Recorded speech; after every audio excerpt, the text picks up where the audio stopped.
வணக்கம். பாபர் ஹியூமன். பாபர்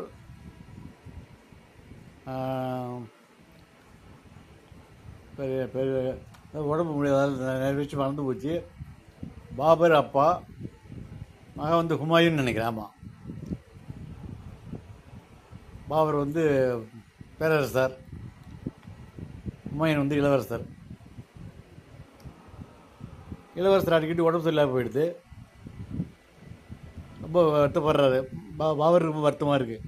நமக்கு பிறகு நம்ம நாட்டை ஆள வேண்டிய ஹுமாயூன் வந்து உடம்பு சரியில்லாமல் படுத்திருக்காரு, நம்ம ஆரோக்கியமாக இருக்குமே அப்படின்னு சொல்லிட்டு கடவுள்கிட்ட வந்து விட்டல் வைக்கிறார். கடவுளே, எல்லாம் வல்ல இறைவா, என்னுடைய வாழ்க்கையை நீ எடுத்துக்கோ, என் பிள்ளை வாழை அப்படின்னு பாபர் வேண்டிப்பார்.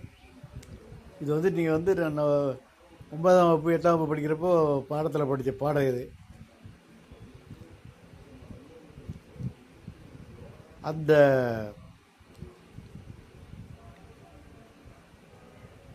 பிரார்த்தனை போல் இப்போ நான் மனைவிக்காக நான் கடவுள்கிட்ட வேண்டிக்கிற விஷயம் என்னென்னா, மனைவியை நல்ல மாதிரி வாழ வை, என் உயிர் எடுத்துக்கிட்டு கேட்குறேன். இன்னும் தாள் பாபர் வேண்டுதலை விஜயம் வேண்டுறாரு அப்படின்னு நினைப்பீங்க. நினச்சி பாருங்கள், 41 வருஷம் வாழ்ந்துட்டோம். எல்லா வாழ்க்கையில் எல்லா வேலையும் பிடிச்சிட்டோம். என்ன தான் வந்து கருத்து வேறுபாடு சண்டை போட்டுக்கிட்டால் கூட 40 வாழ்ந்து முடிச்சிடும். குழந்தை பிள்ளைங்க கொடுத்தாச்சு, எல்லாம் பண்ணி கொடுத்தாச்சு, பேரை பற்றி எடுத்தாச்சு, எல்லாம் முடிஞ்சு போச்சு. கடைசி ஓய்வு எடுக்கிற நேரத்தில் எனக்கு பக்கவாதம் வந்து போச்சு. இப்போ வந்து இந்த 3 வருஷத்தில் நிறைய மாற்றங்களை பார்த்துட்டே வரேன்.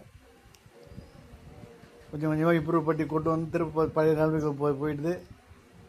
1 மாதத்துலேயோ 10 நாளிலேயோ எனக்கு வந்து படுக்கையில் விழுறதுக்கு வாய்ப்பு இருக்குது. படுக்கையில் நான் விழுந்துட்டேன் அப்படின்னா என்ன ஆகும்னு வச்சு கற்பனை பண்ணி பார்க்குறேன். மனைவி வந்து அடிக்கடி உடம்பு சரியில்லாமல் வர ஒரு மனைவி தான் அவங்க. அவங்களுக்கு நிரந்தரமான வியாதியில் இருந்தால் கூட அவங்களுக்கு எப்போவுமே அவங்களுக்கு நிறைய பிரச்சனை இருக்குது, உடம்புல இருக்குது. இந்த மாதிரி ஒரு நோயாளியாக அவங்க மாறல, போராடிட்டு இருக்காங்க. இப்போ என்ன பண்ணுறாங்க, எங்கேயும் போக முடியாமல் எனக்காக கூட உட்காந்துட்ருக்காங்க. ஒரு ஊருக்கு போக முடியாது, பொண்ணு வீட்டுக்கு போக முடியாது, எனக்காக கஷ்டப்பட்டு இருக்காங்க. நான் விட்டு ஓப்பனாக சொல்கிறேன், போதும் வாழ்ந்து முடிச்சிட்டேன், நான் செத்து போயிடுறேன், நீ பிள்ளைங்களோட போய் எதாவது பண்ணிக்கோ. ஏன்னா என்னால் உனக்கு உதவி பண்ண முடியாது, உன்னால் எனக்கு உதவி பண்ண முடியாது. ஏன்னா நீயும் பேஷண்ட்டு, நீ நோயாளி, நான் நோயாளி. நீ தற்காலிக நோயாளி, நான் நிரந்தர நோயாளி. அதனால் தேவையில்லாமல் நம்ம கூட வருத்த கஷ்டப்பட வேணாம். எனக்கு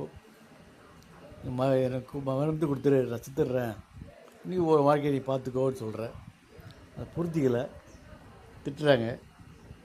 இப்போ நான் சொல்கிற பற்றி கூட அப்படியே நினைப்பீங்க. இப்படி நினச்சி பாருங்கள், எந்த நேரமும் நான் படுக்கையில் விழலாம். படுக்கையில் விழுந்துட்டுனா என்னை இவங்க எப்படி வந்து சமாளிப்பாங்க? என்ன பாத்திரம் கூட்டு போக முடியுமா? கையாரி கூட்டு போக முடியுமா? என்ன பண்ண முடியும்? இந்த 3 வருஷமாக தனியாக தான் டாய்லெட் போயிட்டு வரேன், குளிச்சுட்டு வரேன், போராடிட்டு இருக்கேன். இது வரைக்கும் உதவி பண்ண முடியாத உங்களாலே நிச்சயம் உதவி பண்ண முடியாது. ஏன்னா உங்கள் உடம்பு மோசமாக கணிச்சிருக்கு, உன்னோட உடம்பு மோசமாக இருக்குது. நல்லதாக வந்து என்னுடைய மரணங்கிறது ஒரு விடுதலையாக இருக்கணும், தப்பே கிடையாது, நல்ல விஷயம்.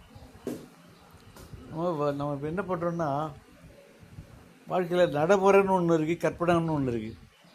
கற்பனை நம்பி தான் நம்ம நேரம் வாழ்க்கை விநாயக்கிறோம். விட்டுடணும்.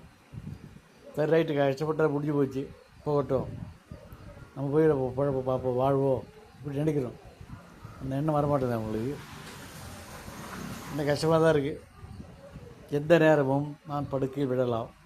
அப்படி ஒரு நிலைமை வந்து போச்சுன்னா யார் என்ன செய்ய முடியும்? உங்களால் என்ன பண்ண முடியும், என்ன பண்ண முடியும், என்ன நடக்கும்? ரொம்ப சிரமமாக இருக்குது. அமைதியாக தூக்கிடுறேன், என்னை விட்டுடுன்ற புரிஞ்சிக்க மாட்டுறாங்க. வருத்தமாக இருக்குது.